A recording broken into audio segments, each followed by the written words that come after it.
Hey everyone, welcome to today's video. So today something is on my mind that I wanted to kind of put out there for the community, and that is how we as a Division community are actually a fortunate community of gamers who have been exposed to or who are being served a shooter, an RPG style shooter set in whatever the timeline is set in. And the reason I say so is because you can look at the other RPG shooters that have come out within the same time frame of the Division 2 itself, and even the Division 1 if you played. And I just wanted to just put out something and say how fortunate we are that the developers who are actually making the game actually have a different business model. Now, I will speak a little bit of Anthem and a little bit of Destiny 2, and if you've come from both communities, you have to bear with me. I have not really played both these games more than like 40 minutes or an hour, because they were released around the same time that the Division was released, and I spent most of my time playing the Division game itself. I played the Division 2 as well, and I'm still a player within those communities. My channel is based on that. But if you look at the way Anthem launched with a lot of scrutiny. It didn't get any wiggle room at all. I mean, everybody hammered down on this game once the game was insufficient to meet what players were expecting, and rightly so. I think players expected a lot, they were promised a lot, and those things were not in any way met compared to the Division 2 itself, which the Division 1 evolved from somewhere from that kind of position. But one thing about Ubisoft is Ubisoft understands the core aspect of selling games.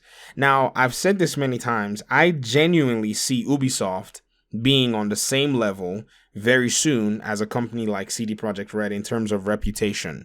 Now, you may argue against me, but you have to just go back a few years and look at every Ubisoft game that's come out lately. Just go back and look at almost all of them. Sure, they have their issues, but the only thing that I know Ubisoft stands out in is they get to stick with their games. And this is where I think EA is going to struggle a lot in regard to Anthem, because right now a lot of people are getting that sense that it seems like EA wants to abandon the game and leave it alone. But that's the sense they're getting. I'm not saying that is factual, but I'm saying that the community and those who really wanted to play Anthem have that feeling because they indefinitely delayed so-called content map that they put out and said, this is the roadmap we're going to take to redevelop the game. But it doesn't seem like much is happening, because if you look at some of the key developers from the news that we're seeing around the web, it seems like some people have moved over to Dragon Age 4's development because EA wants to go that direction. And one thing about EA is they're not really in a position to lose more money.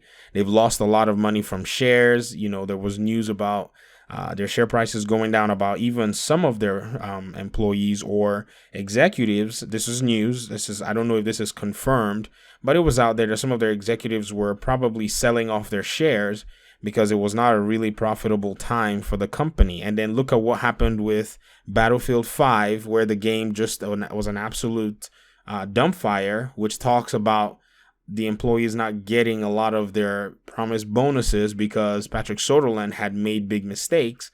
It seems like EA does not understand what business is about when it comes to gaming, yet Ubisoft and companies like CD Projekt Red do understand.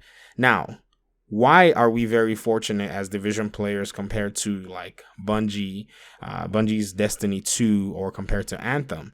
I think it's definitely because of the way things are set up. Now, yes, I can understand that Anthem is the new baby among the three of these games, but Ubisoft is dedicated to their communities. Now, look very closely at the Division 1 and how these developers walked with a very, very passionate community through mapping out the Division 1 to put it to where it is right now. In fact, the video that I made yesterday speaking about the Division 1 servers, a lot of people said the Division 1 servers are still humming because the game is actually fully fleshed out. And that took 3 years to do. And I doubt, in a sense, that EA can be that patient to do that when it's not probably going to make them a lot of money. And Ubisoft, I think, was able to, field that and develop their community trust again, and were able to ship the Division 2 to a community that they had won back. Yes, a lot of members of the Division 1 community left and said, we're never going to touch this again. Some people weren't part of the communities. They were passersby. Some people left. Some people said we're not going to touch anything Ubisoft. We're going to leave. Ubisoft got a lot of flack in the community of gamers in general, but they stuck with it. And even then, you go back a little bit, or you jump forward from the release of the Division 1, you see games like For Honor. For Honor was released. It was released in a very terrible state. I remember I own a copy of For Honor. The gameplay didn't appeal to me. That's why I didn't necessarily get into it. But when there were server issues and when there were all these issues, Ubisoft, they hammered down. They developed a team to serve that community of gamers. And For Honor is going to probably be a 5, 6, 7, 8, 9, maybe even 10-year live service game, just like Rainbow Six, but another niche.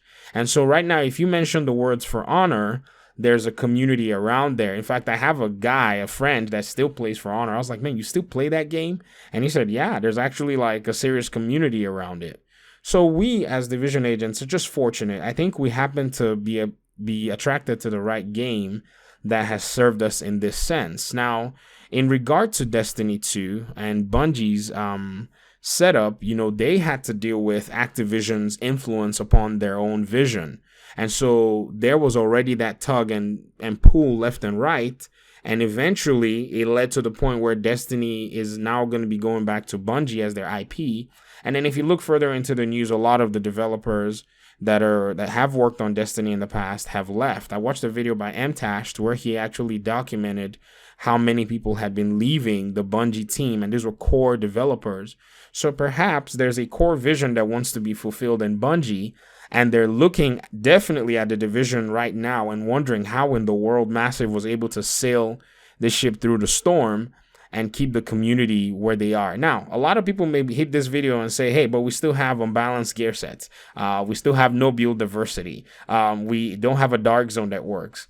Do you not see, and I'm not saying these things aren't issues, but I'm saying if you look closely, what we consider issues, a game like Anthem wishes it had the issues the Division 2 has. Don't you see that? Or Destiny 2 wishes it had the same issues that the Division had, that the Division 2 does have. And if it had those issues, then it will be, there are different levels of problems. Our problem in the Division 2 community is not the same as the Anthem or Destiny community. Now, I'm not saying, that we are not right in putting out our, complaints or putting out our concerns. I'm not saying that. But I'm just saying, if you look very closely, we still have a core game with support, with a 1-year roadmap that is hopefully going to be coming soon. And as many people may say, the game is suffering right now. Players are leaving or players are bored. Those are just reports. We don't really have the player numbers. So I'm really careful to say things like players are leaving or players aren't playing or players are bored. You have to be massive to actually see what those player counts look like. Now, I'm not saying, that everyone is wrong and Massive is correct. I'm just saying we got to be careful when we mention those things because we don't really have much of the numbers. But when we look at this, I'm thankful that I'm a part of the Division community, and I just wish that the other communities and the other development teams can learn a lot of that dedication that it takes to do a live service game. It's a lot of work. You sell a game for $60 or $80 or $90 or $120, and you commit your team to actually serve the community of gamers for a 12-month, 24-month, even 36-month cycle, depending on how they want to go. And this is really, really a painstaking job to do. But it is a job, if well done, would increase your credibility. So Massive right now, I would just commend the developers and say they've done a good job. But with the concerns in the community right now, even though they've done such a wonderful job compared to everybody else, they have to understand that they're not everybody else. They're their own unique studio, and they need to continue to keep their ear down to their community and answer their community and help their community to feel valued and feel like they're serving them. If there are complaints in a place, if there are issues somewhere, Massive needs to be on top of it and continue to build their reputation, because right now they're just in that prime position to do so. Anyways, that's just a Shade Agent's perspective on Anthem and Destiny 2 and how we as a Division community are just fortunate, not because we're better off, but because we are in a community with developers and a company who has a different vision in all these things. Anyways, that's all I have for today. I want to hear your thoughts on the state of Destiny 2 and the state of Anthem compared to the state of Division 2. And, let's just keep the conversation friendly. Let's keep it civil and just, see where these ships have been sailed into storms and if they've been successful, if they made it out alive, and what Anthem can do in the next few years to rebuild its credibility and maybe pull in a customer base, because if they try to go ahead and sell Dragon Age 4, they would have lost a whole lot of their community if they tried to actually put out a new product to a community that is already feeling like it's been abandoned. So that's all I have for today. Thank you very much for your time and audience, and I guess I'll see you in the next video. Peace.